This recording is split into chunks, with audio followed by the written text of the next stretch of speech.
what does molecular literacy bring to the table? That's kind of where I started with my research question. And right now in the United States, we have a 50% failure rate for students taking a chemistry class. And that's been like that for the past 30, 40 years. So no matter what we're doing in K through 12 education to prepare kids for a career in science, we're falling short on this aspect. And through this investigation, I also uncovered some other literacies, dimensional literacy, that goes hand in hand with molecular literacy. And a little bit of quantitative literacy, meaning using numbers to tell a story. So what does a story mean? How does a story change with more data? Welcome to Beyond the Thesis with Papa PhD, your weekly inspiration for post-PhD career development. With me, David Mendes. Welcome to this new episode of Beyond the Thesis with Papa PhD. Today I have the great pleasure of having with me Dr. Colleen Kelly. Colleen holds a PhD in chemistry from Penn State University. She was awarded a Chateaubriand Fellowship to conduct research at the Université Pasteur in Strasbourg, France, under the direction of Nobel Prize winner Jean-Marie Laine. Colleen was a tenured faculty member with research expertise in environmental toxicology, medicinal chemistry, and chemistry education. During Colleen's 30 years of teaching chemistry, she became aware that her students were struggling with basic concepts, including fluency with the symbols for the elements themselves. Creating fun and accessible chemistry stories has been a labor of love for her as a retired University of Arizona chemistry professor and author of a series of kids' chemistry comic books. In 2023, the PBS short documentary Comic Book Chemistry was awarded an Emmy. Colleen shared her vision recently in a TEDx talk this year titled Molecular Literacy for Ages 8 to 108. Colleen, it's a pleasure and an honor to have you here on Beyond the Thesis with Papa PhD. Thank you so much, David. Yeah, this is great. Thank you for taking the time to come on the show. So, yeah, I'm super happy to have you here. Of course, for many reasons, but one of them is this mission of yours. We hear now, of course, computer literacy. There's many. Literacy has taken many colors in the media when you hear about it. It's no longer just reading and writing. And here you are, after your career doing research, publishing a lot of peer-reviewed papers, like I mentioned, going to France to study under a Nobel laureate. But throughout this experience, something, a kind of a data point kind of built itself around your experience with students. And you understood that there was a specific type of literacy that was, if not endangered, it was underutilized or underdeveloped in young people. But so, of course, we're going to talk about that, and I really am eager to talk about how comic books can be a conduit to teach very young people like these things that are quite complex already. But maybe I'm going to start by letting you talk a little bit more about yourself, about your journey, about this arc of becoming a researcher, teaching, and then this next chapter of taking on this mantle and this mission of increasing chemistry literacy in very young people, but not only. So I'll let you share a little bit more of that. Sure. My journey began with a curiosity about chemistry and what that meant. And I was fortunate enough to have a very, very good high school chemistry teacher who was animated and who told stories himself and made problem solving fun. And I'll back that up a little bit. I'm a first generation college student with no expectations at all to go to college. That wasn't put on my plate by my family. So my journey was one of pure love because I was not raised by scientists say you will be a scientist. It was quite the contrary. When I mentioned I wanted to go to college, everybody was a little bit shocked and a little horrified because how were they going to pay for it? And that wasn't part of the plan. And it was so my form of rebellion was getting a PhD. And so that's not normally the rebellious route, but I was No. following my heart and my passion. And so I came for a love for molecules and chemistry through imagination. Mm. And I hadn't realized it at the time, but looking back on it, when I was studying chemistry, I could see the molecules, and it wasn't hard for me to see them. And the folks out there in the audience who know what that means, musicians say sometimes they can see the music, right? They can see it kind of flowing and dancing. So there's all kinds of abstract, imaginary visions that we can see when the world is invisible to us. So I fast forward, I tell that story because I fast forward to becoming a first year professor and teaching organic chemistry to 200 plus students, thinking this is going to be so much fun because I had just loved it. And when they were struggling, I didn't understand because I came from nothing and had no background in it and found it quite delightful.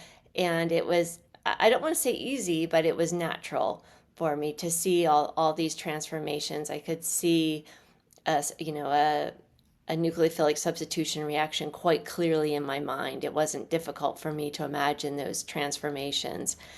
So my big question became for 30 years, why do my students think chemistry is so hard? Because they have an A in everything else. If you're taking organic chemistry, you probably had an A in everything from tying your shoes to present day organic chemistry. And I would hear these stories. They would come to my office with Dr. Kelly, I have a 4.0. This is the first class I've ever, you know, looked at a C or a D or even a B would be devastating. And it wasn't because of lack of effort. It wasn't because of lack of desire. But what it was is because of lack of what I call molecular literacy. They weren't able to see what I see in my brain. And no amount of tutoring, no amount of, you can't pound that into someone, right? You either see it or you don't. And so organic chemistry students have all these workarounds. And that's why often you hear, well, it's just about memorization.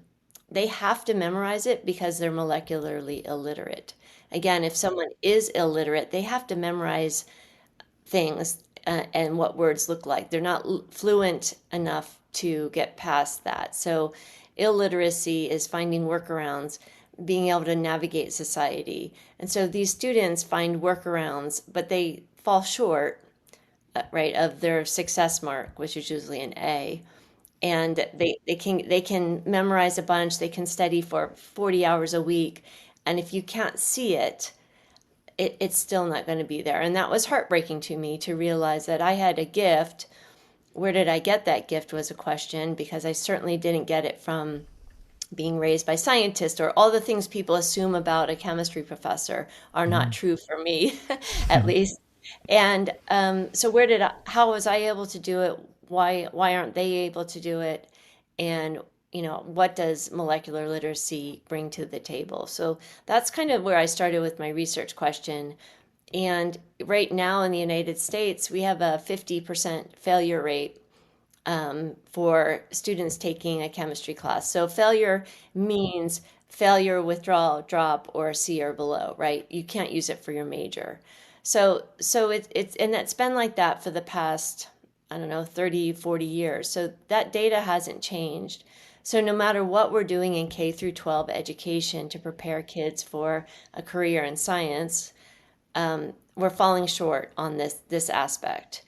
And through this investigation, I also uncovered some other literacies, dimensional literacy, that goes hand in hand with molecular literacy, and a little bit of quantitative literacy, meaning using numbers to tell a story. So not being able to do calculus, but using numbers to actually tell a story. What does a story mean? How does a story change with more data? How does a story change with less data? That kind of thing. So I realized in K through 12 we were not addressing these fundamental basic skills, and students were getting through science, if possible, with some workarounds. But then again, organic chemistry was a course with zero workarounds. If you don't have any, if you are not dimensionally literate and if you're not molecularly literate, the course will be very daunting for you. And I have a question. You mentioned a teacher that was influential for you, and that allowed you to develop this passion for chemistry. And I'm wondering whether, given that from the side of your family, what you got was kind of surprised that this was the route you were you were going to follow, and then the other preoccupations that came with it. But given that for you it came naturally, like you said, were there key moments when you felt that was your calling, and that you'd kind of need to fend for yourself and make it happen on your own? Were there people around you that kind of championed you, like this teacher? Were there other ways that you were allowed and helped to develop this skill that you had and then make it your career?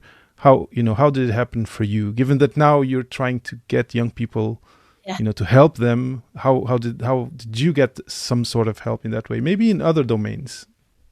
Yeah, I would say my molecular literacy and my abilities in this area came to me from reading. My grandmother worked at a bookstore and gave me books, and as soon as I could hold my head up. And books were my world, and I loved to read. And she introduced me to mysteries, and I started with Nancy Drew, and then I went to Agatha Christie. And so I read mysteries voraciously. I completed all of those series. And, the great thing about reading and books is not only did my grandma work in a bookstore, but libraries are free. So you could go to a library and I could devour as much as I wanted for free in a library. And then you could go to a school library and get nonfiction books and read kind of nonfiction. So I just immerse myself in reading and what reading does, right? Because it's two-dimensional or three-dimensional. Words are two-dimensional. The story in your mind is three-dimensional. So when I talk about dimensional literacy, imagination is part of that, because it is reading a book and seeing this. And again, I grew up before computers were around, so I had no computers. We had the card catalog to look up stuff, and when I got to graduate school, we still didn't have computers, and we had a photocopy from journals. So even reading journal articles is, you're taking the words and you're imagining the sequence. So my entire life was that transformation of words to imagination, and then to write stories back again. So that's where my skill set was cultivated. And I think that's really important for folks to hear why reading is so important, and why reading without the images is super important, because it forces that world to be developed in your mind. And I think, if folks read Harry Potter first and then watch the movie, you're kind of surprised, right? Because you've already developed your own Harry Potter world. Definitely. And then all of a sudden you see it, you're like, wait, that's not what I imagined. So it's that kind of skill set. So, and as far as teachers go, my high school teacher was very, very animated, very nice. I wouldn't say anybody championed my college endeavor until I got to college. And a young professor, I asked a young professor if I could do research with her. And she said, sure. And I didn't even know what that meant. Someone had just told me they were doing research. And I said, sure, I'll do research too. I didn't know what research was. But so as a freshman, she just said yes. And, sometimes that yes will change your life. And she took me under her wing. She was straight out of MIT, 29 years old, and just taught me the ropes all through college about what is research, and what does that mean? And then she said, you should get a PhD. And I just said, sure. I didn't even know what that was either. But, sometimes you just have someone that really watches out for you. So it was a little bit later in my journey that the world of research really kind of came into my purview. Mm-hmm. And then, so research, teaching, well, now teaching younger kids, but bringing this knowledge to a wider audience with your books. And one of the things that one of the reflections that come with what you're sharing is that, we're talking here specifically, your story and your mission has to do with chemistry and with this like 3D chemistry literacy, but different people, and when we get to graduate school, it can get even, the challenges can get tougher. Different people will have an ease at different parts of whatever the subject matter is, and I'd really be interested in hearing how you went from uncovering or understanding that there was a gap there, and like you said, so this 50% failure rate, etc., means that the gap is serious and it's been there for a while also, like you said. But how then did you go from there to, I'm going to find a way? So putting it another way, you could have just hypothetically been in a position of not understanding why they didn't see it, because for you it came naturally, but instead you said, okay, you know what, I'm going to understand this better and find a way to bring this knowledge to them and make them able to kind of wrap their head around it and then use it going forward.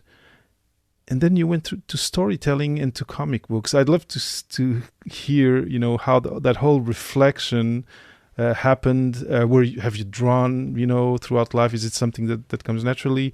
Anyway, I'm totally curious about how that materialized. Sure, yeah. Going back to that epiphany about my students, and you said it correctly. I think most faculty do just accept that. I mean, we say organic chemistry is a weed out course. Oh, well. And we shrug our shoulders and we talk about, our terrible grades in faculty meeting. And, we shoulder the tears of thousands of students over years. And I just kept coming back. And I think there's a comment that said many times to folks in the sciences with a PhD too, you're brilliant or something to that. And I just kept thinking about my background and think, at no point was that, part of my childhood it wasn't like that. I wasn't winning spelling bees or science competitions. I was just reading books quietly. So I don't know what that comment meant, and it would concern me because it felt like a cop out. Like, well, of course you can do it because you're brilliant, and I think, no, I don't know about that. So let's figure this out. And what I realized first was that my students couldn't see what I saw, and that came during a profound moment in an office hour when I had a student come to me early on in the semester when we were, drawing hydrocarbons. And she said to me, Dr. Kelly, what are all these sticks? And and I was a little shocked because it was, a few weeks into the course. And I said, what do you mean sticks? And she said, well, all these lines on this page. And I'm like, well, they're bonds. And at the apex of the two lines meeting is a carbon atom with, hydrogens to saturate it. And it was still, and I'm like, wow, they are seeing sticks. They do not even see, I could draw a cyclohexane, chair, boat, whatever, and they're just looking at me like it might as well be Mandarin that I'm writing up there. And so that was a profound moment when I thought, she can't see what I'm seeing. And if she can't, probably no one else can. And she was just courageous enough to come to office hours and ask. And when I Kudos realized to her for that. yeah, yeah. And then I just said, okay, well, I need to describe these in ways that they can see. So then I started giving characteristics.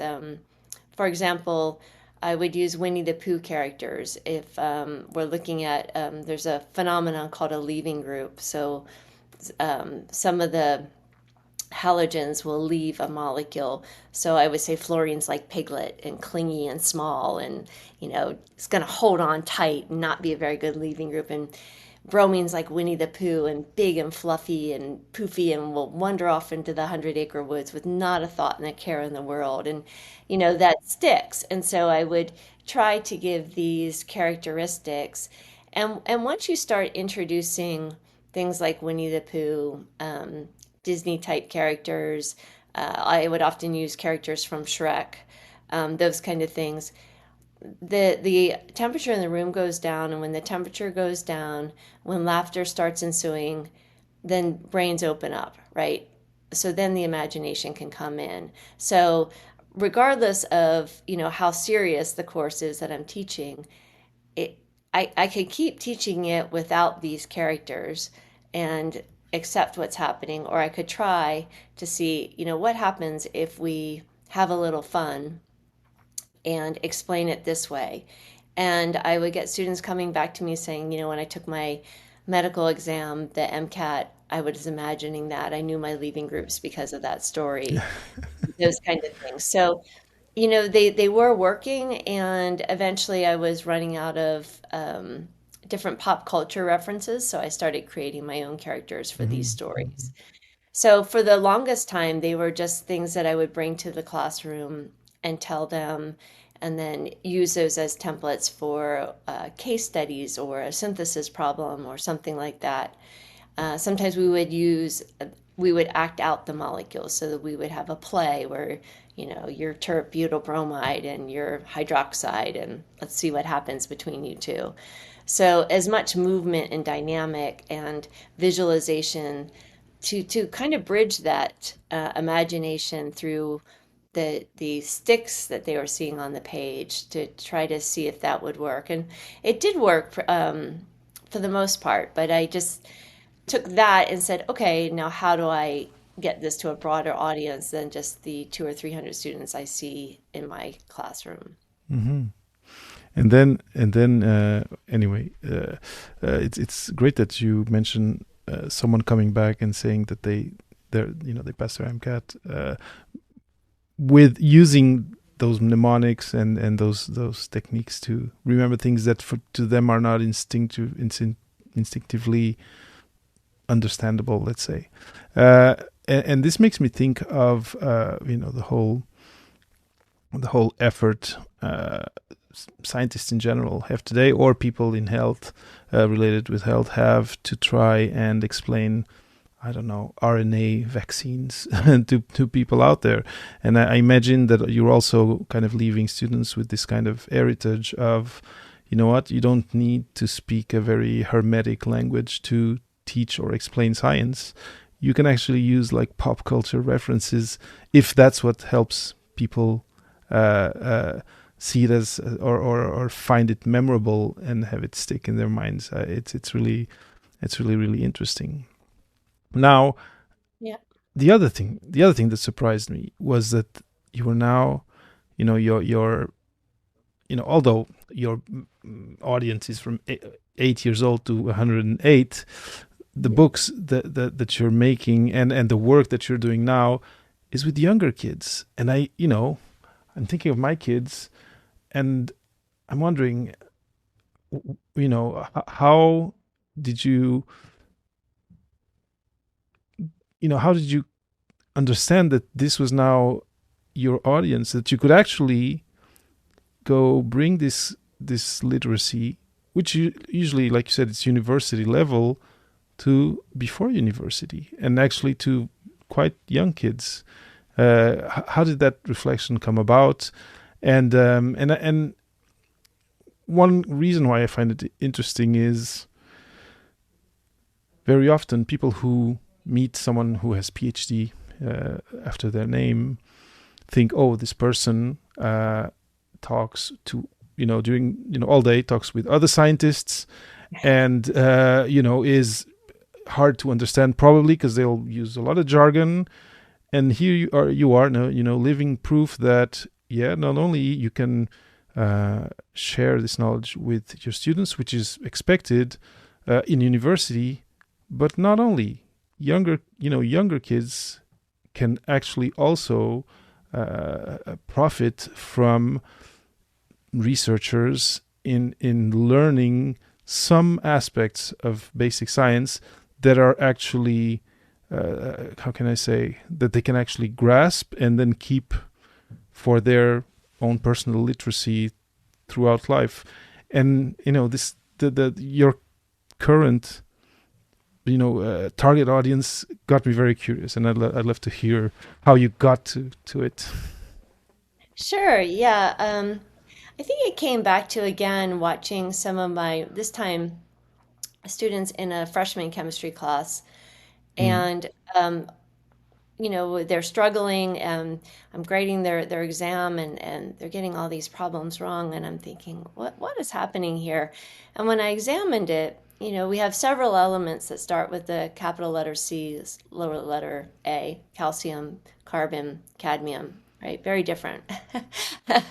Incredibly different weights, different properties. And the student was mixing up calcium with carbon, but I've seen students mix up the three of them, right? So if you don't have the alphabet of science down, right? And so I call the alphabet of science the periodic table.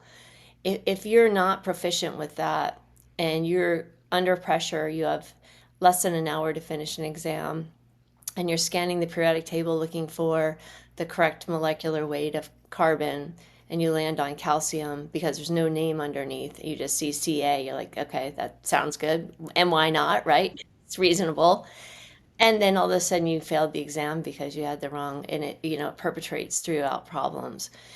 And many times I hear instructors, and me included, I was in this pool for a long time, said, well, we don't need to teach the periodic table. And I would tell my students, oh, no, you don't need to memorize that. And then it took me about 25 years to say, oh, wait, that would be like telling a 4-year-old, you don't need to know the alphabet, right? So every time you're going to write your name, you can look it up.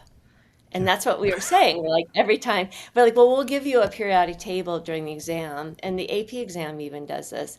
We'll give you a periodic table. You can look it up. You'll have that. You don't need to know it. That would be like saying, well, I want you to write this essay, and we're going to give you the alphabet. And you can write it, and the proficiency goes down, the fluency goes down. And so we have kids memorize the alphabet, right? They have to. It's part of fluency. And so I had to backtrack on my own values and think, wait a minute, it's not quite, and we never really have kids memorize the alphabet. There's a whole literary procedure where we're learning to read, where you might have blocks, you might have cards, you might have flashcards. So there's a whole sequence. And I thought the periodic table has 4 times as many letter combinations as the alphabet does. We give them maybe 1 year, maybe, before they go to college with it, and then expect them to be able to put all these together like lickety split. And so if you can imagine teaching the alphabet to 17-year-olds and then sending them to college and saying, now you need to write an essay on Hemingway, read it and write an essay. Right, that's what we're doing with chemistry. So really what hit me is I looked at, the periodic table differently, and I saw the squares with the letter C, and then children have those blocks, right, with the ABCs in the middle, and I saw a C in the middle of that block, and I thought, wait a minute, they're used to seeing letters in blocks all the time. They've got those little wooden blocks that say A, B, C, D, whatever, and they put those together to spell cat. And it really dawned on me, and then I did some research and realized that the sweet spot for what I'm trying to do is when a child transitions from learning to read to reading to learn. And that's right around 8 years old. So that's where my 8 comes as a bottom line. I'm not just being cheeky. It has to do with the neuroplasticity and what's available to a child at that age. And for the most part, in most societies, that is the region where they could look at carbon and think of it as a letter and differentiate it from calcium, Ca and C, and differentiate all those because they've just been through that with their own alphabet. So there's a new alphabet, the alphabet of science. The letters are somewhat the same, but they mean a little bit different. And so you're just extending that. So I decided to put my money where my mouth is and say, all right, I think this will work. If we think about the alphabet of science, let's start teaching that to 8, 9-year-olds and then have them put together Na for sodium, Cl for chlorine, make the word salt or sodium chloride, and see if they can start spelling simple words, which are simple chemical formulas, and build on that slowly and go through the same procedures that you use for teaching reading and teaching chemistry. And lo and behold, it works. So I went to the lower ages, and what I realized, David, is that what we're teaching in college is not necessarily specific to college, right? I think we should really think about chemistry like teaching music or a foreign language. We know the best time to start is early when they're young. And so when you have something that's based on symbols, symbols are best taught early. Even numbers are symbols, right? So numbers are an extension of a language. So we start all that early. And the reason we start in high school with the periodic table and then go on with chemistry, I have no idea, but there's no child developmental reason to do that. In fact, it's a disservice. And so that's why I'm passionate about it, because what we're teaching in college is most effectively taught in elementary school. Wow, that it totally makes sense. But looking at when I learned it more or less at the same time with the same timeline that you mentioned. High school somewhere, the start of it, and then and then by the end of 12th year, maybe something a little bit more complex. But yeah, never in elementary school for sure. And it's interesting, and of course, it must have to do with political priorities in terms of the programs, and so math, even now, computer literacy comes first, right? All of those things are first, and then there's a lot of things that take the backbench. Chemistry, like you said, has been one, but then other more classical teaching also has taken that position even further back, like music, things like that, philosophy, I don't know. And yeah, it's surprising. I know someone who actually has a lot of fun and makes a job out of teaching philosophy to really young kids, and it works and they're ready for it. But the system, the educational system, the way it's set up right now, it's not a priority. So, but it's interesting, and I'm thinking about my kids. So I have a 10-year-old, and he hasn't touched anything that sounds or looks like chemistry. So maybe I need to like I said before, to get your books and get him started. Yeah, I would encourage you. Yeah, I think it's important. Now, of course, one of the missions of Beyond the Thesis is to draw the curtain on what researchers are doing outside of academia. And from that point of view, another curiosity or another question I'd like to ask you is how, the first time you started having conversations with, I guess, schools or teachers about this, how was the reception, of this PhD who has been doing research and publishing papers all these years, coming to meet us about teaching chemistry to, how was the reception, and how do you feel today as a PhD who's, someone who's had all this academic, career, all throughout tenure, etc., to then be in a space where, naturally, you aren't so represented, let's say. Of course, there's people with EDDs, etc. But, I'm talking about your specific profile: research, all the way, chemistry, teaching, and now in the elementary system. how did you navigate or negotiate your way into this new space as someone who may be, may have a profile which is a bit, how can I say, imposing and daunting to other people. Oh, it's a PhD. Do you have any stories to share about that? Yeah, I think it's a great question. There's twofold. So I'll start with your first question about just me presenting, my Mm. molecular literacy to elementary school teachers and whatnot. Chemistry needs a huge rebranding. We need to start all over again, because there's this hard and fast rule that it's a class everyone fails. I hear parents say, "Just get through it. It doesn't matter." And then another statistic is there are 50 STEM majors where chemistry is a prerequisite. So if you're telling your child that chemistry doesn't matter, just get through it, you are taking all of those science majors, STEM majors off the table. So that's engineering, that's microbiology, that's exercise science, that's environmental studies. There's so many, and people don't think about all the majors that take chemistry. Chemistry is a service course on campus, meaning we serve more alternative majors than our own majors, for Mm. sure. So this thought, well, I don't want to be a chemist, so I don't need to know this, is really hogwash because if you want to do anything that's remotely scientific for a career, you will be taking chemistry at some point.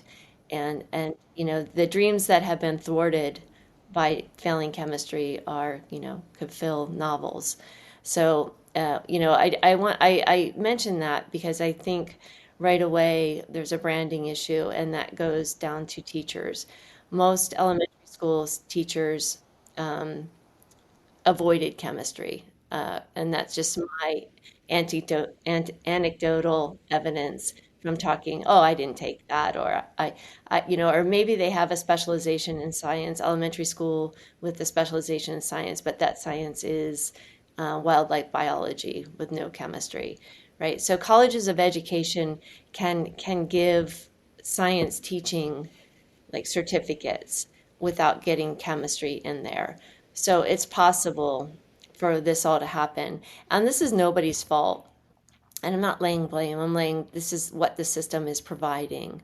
So when I get this glazed over look from educators and administrators, it's because of the branding. They may have had a terrible experience. Their friend had a terrible experience. They avoided it. Why would we want to do that to our kids? And you know, so there's all of that, and so I think my comic books and the curriculum that I've developed around the comic books are fun, engaging, and really accessible. And when they see that, then they think maybe. So there's still, doubt, but there's at least a glimmer of, well, okay, if I can read about Big Ox, saving Lady Xenon from the evil, pirate Clive, well, maybe that'll work out for me. So anyway, so I get a lot of pushback because no one thinks it's possible. Um, and then in my own classroom, I've been teaching for 3 years, and in my own classroom, in my own environment, the kids love it. I have a huge periodic table in my classroom. It's a shower curtain, and they'll sit on the floor and just stare at it like they're daydreaming at the stars. And they want to know, and they want to be like, what is this one? What is this one? What is this one? And so I just made the periodic table part of the culture of my classroom. And I do teach other sciences. I'm a general science specialist, so I teach engineering. I'll teach, the life cycle of a sunflower. I always have an eye to molecular literacy, the science literacy, so they learn a lot of other things with that. Um, and my colleagues are very receptive to it. I think they see that I'm maternal by nature. So I think that my maternal nature, where I'm happy to, read stories that have nothing to do with science with the kids just to get them to laugh a little bit, or, blow bubbles for a couple minutes because who doesn't love to blow bubbles? But then get them back into the world of science. So I have that maternal instinct with kids that's also really helpful to kind of integrate into the culture. And I'm also very respectful of their expertise. They have really hard jobs. So Oh yeah.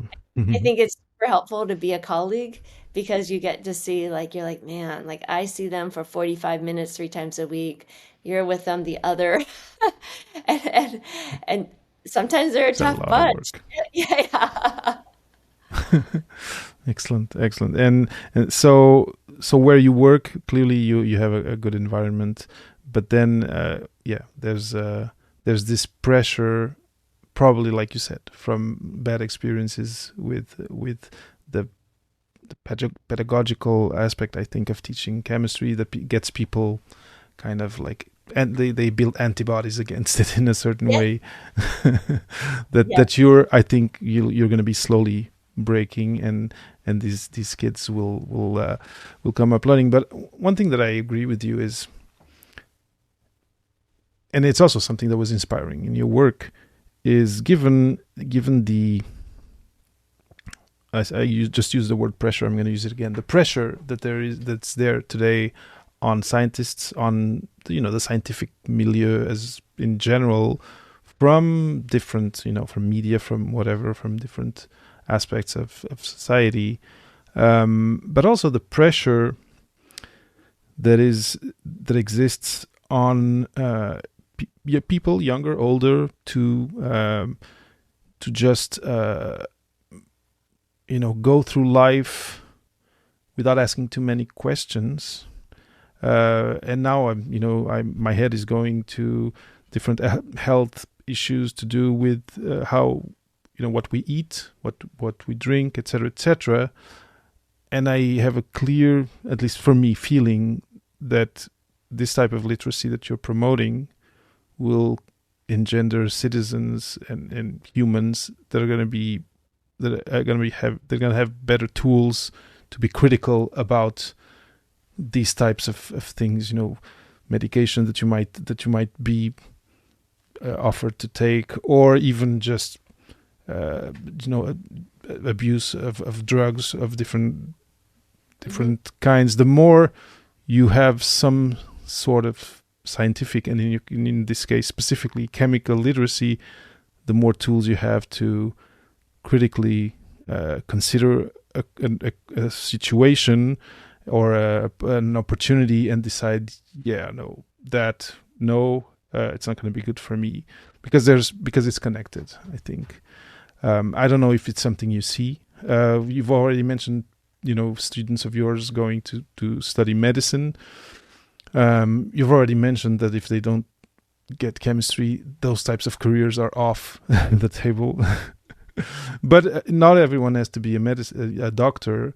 But I think I'd love to be in a society where everyone understands, when they read, they read the ingredients behind the package of something they're thinking of buying, they can actually understand, oh, this has this strange name, but it's kind of a sugar substitute, or it's a different name for sugar, or whatever.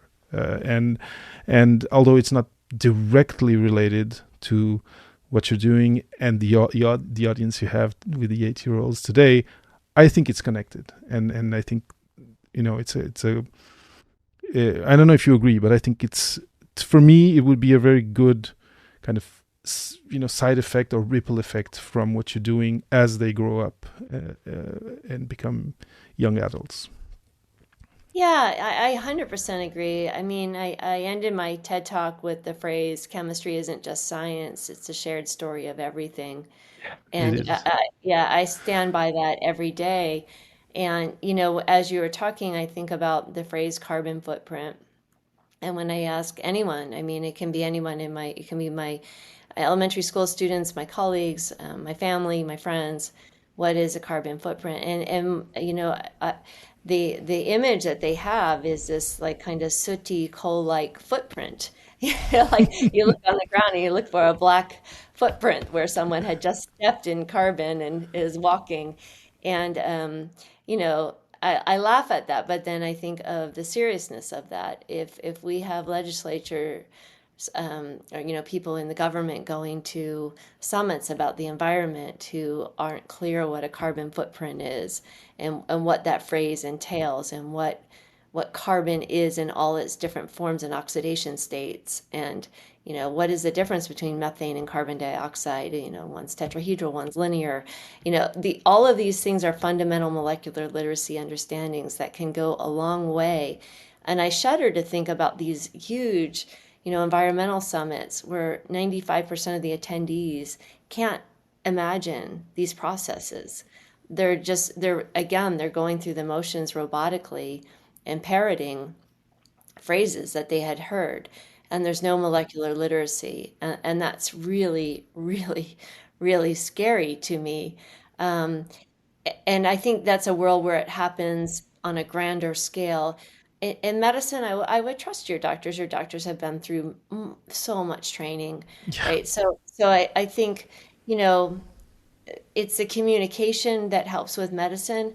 But there's another area, and I just went through this with my mom, and we were shopping for cosmetics, and she had heard vitamin C is good for your skin, and I said, yeah, it is good for your skin. Let's go look at some products where, to your point, we're reading labels.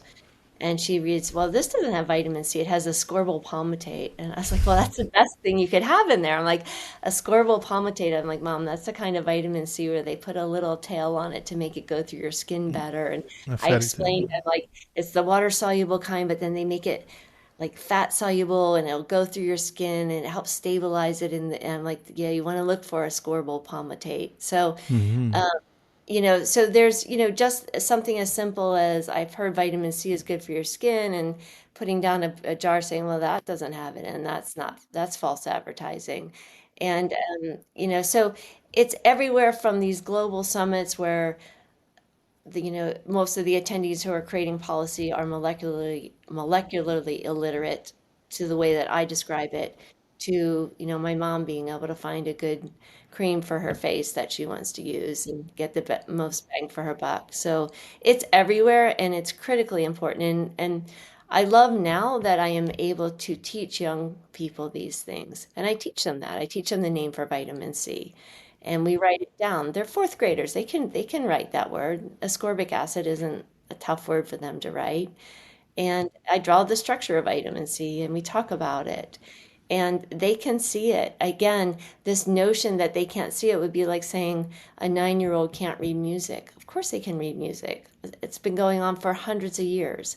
So if they can read music, they can look at molecules. Sure. It's the same symbolic transformation. Yeah, and their brain is ready to absorb all that information at that age, and the older they get, the harder it gets to, Yeah. unless you have that penchant, it's super interesting. Colleen, we're getting to the time flew. We're getting to the end of the interview.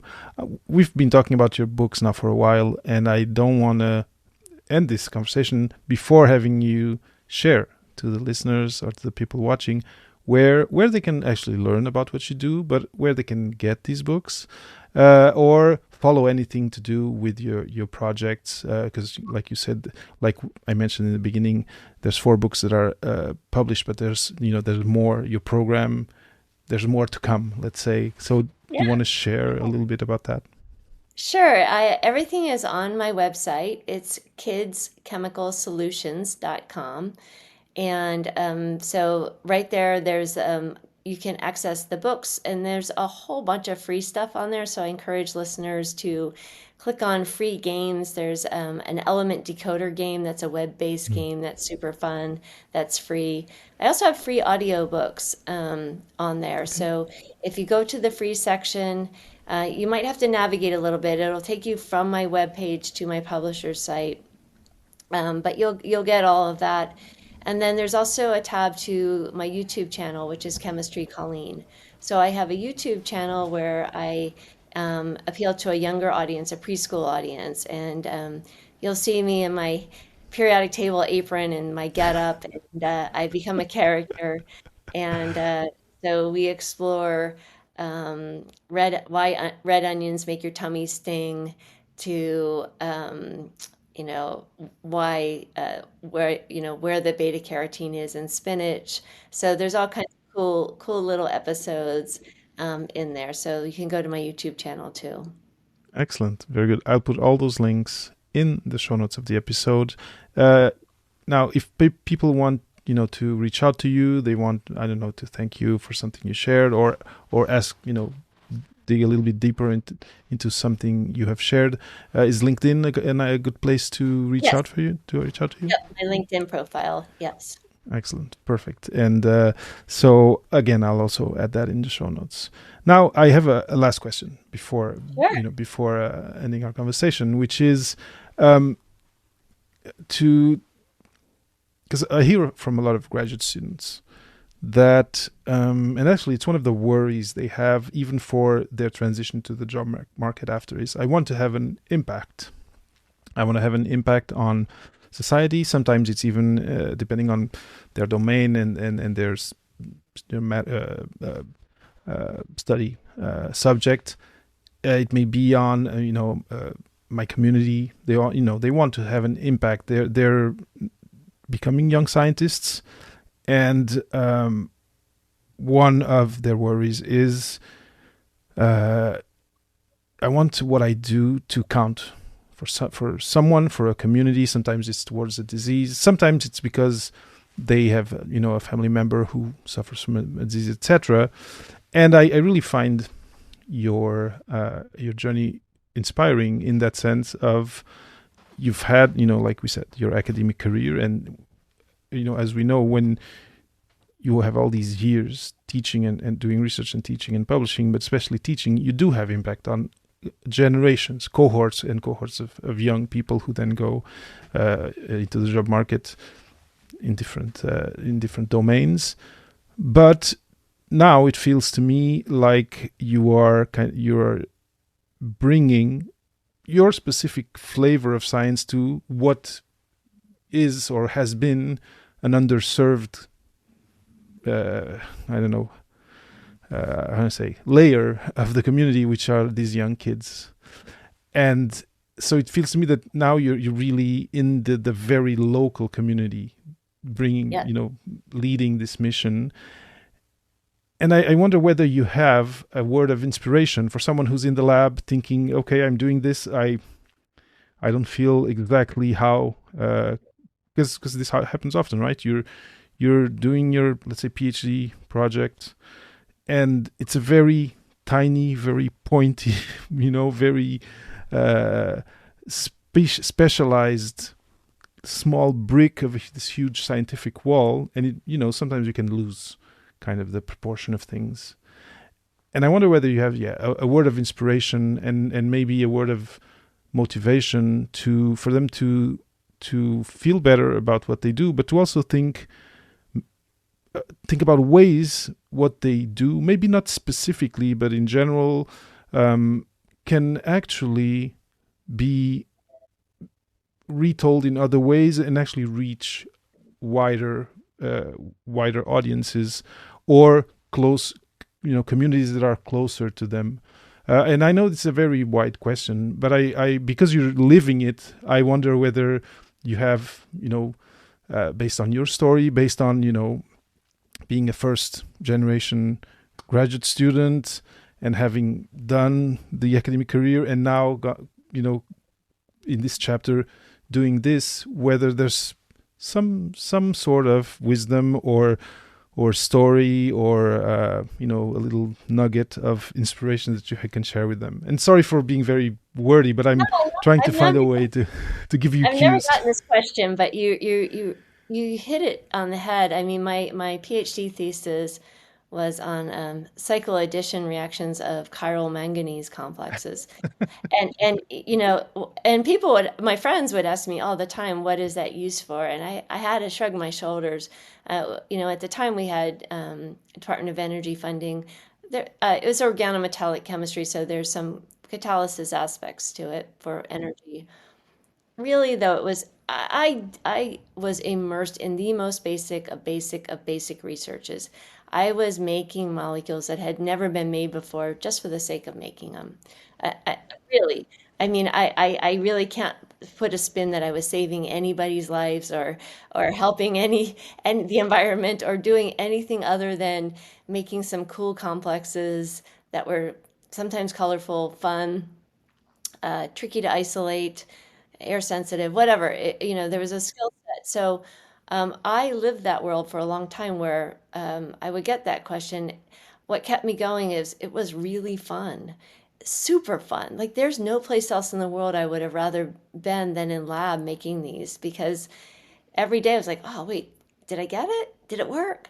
And so there's a puzzle and there's a complexity. So my advice would be do what you love. Something will happen with it. I don't know if anything ever resulted from my research. I don't know if there was ever, a decades later spin-off that resulted in some kind of catalysis that allowed, saved all this energy. I don't know. And we may never know. And that's the beauty of basic research. So I'm a huge, huge supporter of basic research for the sake of research, because you don't know where it's going to go. But where I do know where it led me is to where I am now. So had that not been so much fun, maybe I wouldn't have finished my PhD. But I thought it was a lot of fun. So yeah, it's tricky, right? And I think always having a purpose, and I think it's different now. Even when I became a faculty member, I kind of had to figure out ways to, how can I make my grant proposal relevant? Because you have to write that section. Of course. So that is tricky. You have to find a spin on it. But ultimately, if you are doing research for the sake of research and enjoying it, know that it is value somewhere. And it's mostly value to the development of you as a scientist and you as a seasoned scientist who knows how to answer questions and has techniques eventually will help society. So I have no doubt about that. So it's not that everybody needs to be making drugs to cure cancer. I think these really discrete, minute problems to be solved develop you as a human being who can solve problems. And who knows them? Like for me, I never would have known I was going to be writing comic books and teaching elementary school students at the time. But it led me there. So I would just say keep going if you're having fun, and don't worry about what the relevance is. I think we are putting way too much emphasis on the outcome and not the process. Very good, very good, and it's important. It's important because, again, also young graduate students are getting, are asked these questions when they're asking for grants and whatnot. So I guess that's why they kind of worry about it. But yeah, thank you for that, because it's a long process, especially like the PhD is a long process. And it shouldn't be kind of marred by these sorts of questions. And I thank you for sharing your precise example, which exactly fit into what I was saying, which is you're participating in the scientific adventure of humanity. So you're bringing a very small part of the puzzle, but do it, do it with passion and follow your curiosity. And I feel that today young graduate programs are giving a lot of opportunities for science communication for young researchers. Take those opportunities, because although your specific PhD project may be not so easy to connect with a specific impact in society, there's now other very cool ways to do it, and that are getting more and more adopted, like 3-minute thesis competitions and things like that. Do that. Do those, or Brain Awareness Week events where you go to schools and actually get to teach some things about neurons in the brain. Take those opportunities to feel that you're close to the community, to actually take get the pulse of what kids are learning or interested in. And then just finish your project, and then you'll have more, you'll have more power to steer where you want to go as a as a researcher and as a professor and as an investigator. I think, anyway, that's what I get from what you said, and I think it's a great message to share and a great way to end this interview. Colleen, this has been a pleasure. Again, like I said, I'm really enchanted with your project and with the way you're actually making it materialize around you in classrooms with kids. I